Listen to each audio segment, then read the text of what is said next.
What's going on, devoted geeks? Welcome to another episode of Geekmas 2021. We're wrapping it up this New Year's with a special devotion brought to you by one of our writers, one of my good friends, Branson Boykin. And now, guys, I want to let you know this is going to be a little bit different, and I am so excited about how different this episode is because this episode is being recorded by Branson's son. I like to call him Young B.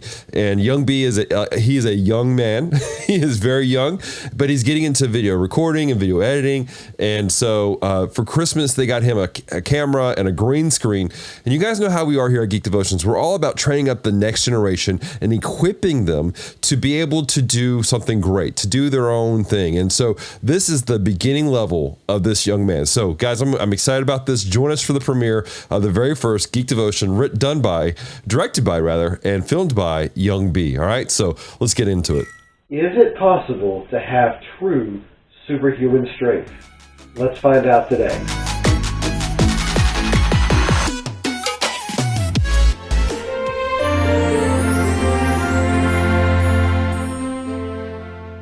Hello everyone and welcome to Geek Devotions, a show by devoted geeks devoted to letting you know that you are loved. I'm Branson and today I am so excited to be with you to talk about my absolute favorite, number one comic book character of all time, Spider-Man. Now I've been enjoying the devotions all month this month as we have celebrated a Very Spidey Christmas, so I've been geeking out a lot.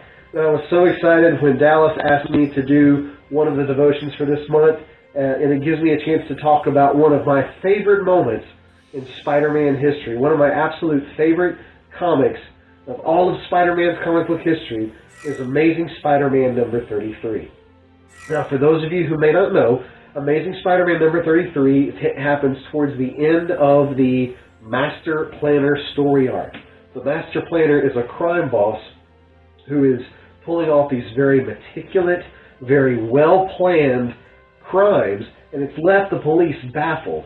And so Spider-Man goes on this look trying to find out who the Master Planner is, and he discovers that the Master Planner is none other than Dr. Octopus, and he's holed up in an underwater base in New York Harbor. Spider-Man goes to fight Dr. Octopus because Dr. Octopus has the only serum that could potentially cure his sick Aunt May who is dying in a hospital. So Spider-Man obviously is very well motivated to bring an end to Dr. Octopus's rate of crime. Well, there's an epic battle royale in the underwater base, and Spider-Man finds himself defeated. Dr. Octopus has escaped. Spider-Man has the serum, but he is piled under a pile of rubble and machinery and things, and the cold, frigid waters of the New York Harbor are pouring in. So as Spider-Man lays there, he thinks, this is it. This is the end. I can't go anymore. This is where Spider-Man takes his final bow. It's curtains for me now. But then he starts to reflect on the people that he loves, the people that depend on him.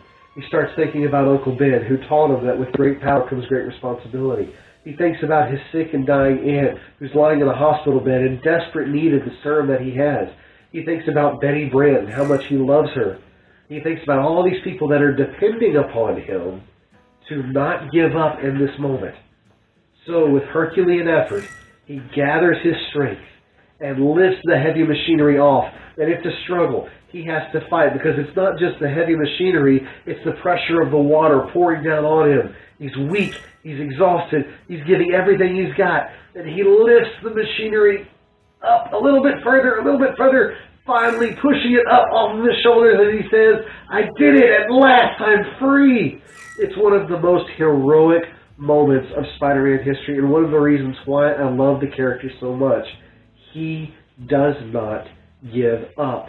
No matter how hard things get, no matter how desperate they seem, no matter how exhausted he is, no matter how much J. Jonah Jameson rails against him, he does not stop. Even that one random story called Spider-Man No More, where he gave up being Spider-Man for a little while, it didn't stick. He couldn't help himself. It is in his nature to endure, to keep going, to keep fighting. This story reminds me of a situation in Philippians.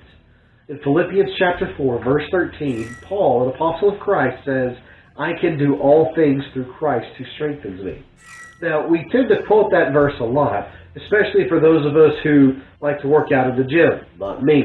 But we see it written on the wall. We think, okay, well, I can do all things through Christ who strengthens me, so I can lift these very heavy dumbbells.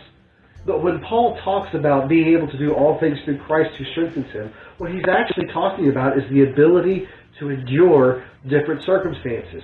Paul is saying it doesn't matter whether I'm celebrated or cursed, praised or persecuted, whether my belly is full or my belly is empty, whether things are going good or going bad. It does not matter what circumstances I come up against.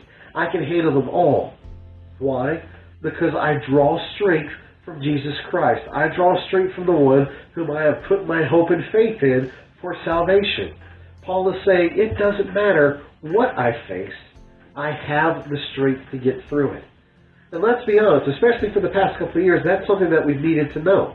We've needed to know that no matter what kind of troubles we face, no matter what trials, no matter what life throws at us, no matter what sicknesses we have to face, bad relationships, overcoming odds that just seem to be so much, no matter what we face, we know that we can go through them.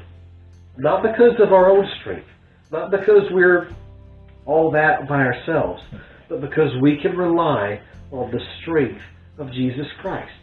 Just like Spider-Man could rely on the strength of his devotion to his loved ones to give him that extra strength to push that machinery off of his shoulders. By putting our faith and hope in Jesus Christ, we are given the strength to endure to the end, to put up with one more day at a job we hate, or that one more hour listening to someone go on and on, or to show love to that person one more time, even when they don't deserve it.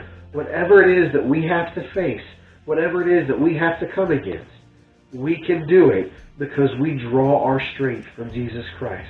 It isn't me that's strong enough to handle the trials and the struggles of this world. It's Jesus inside me, giving me strength so that I can live on to see another day and push through whatever obstacles I've got facing me. Thank you so much for tuning in, guys. I hope that you've been blessed by the word that we brought today. Make sure and hit like and subscribe. It's going to be floating around here somewhere. Make sure you hit that. Make sure and like us on Facebook, Twitter, Instagram, the whole 9 yards. We're on everything now. Stay and follow us for more devotions and things like that. Thanks so much for tuning in. Until next time, stay devoted. Peace and love.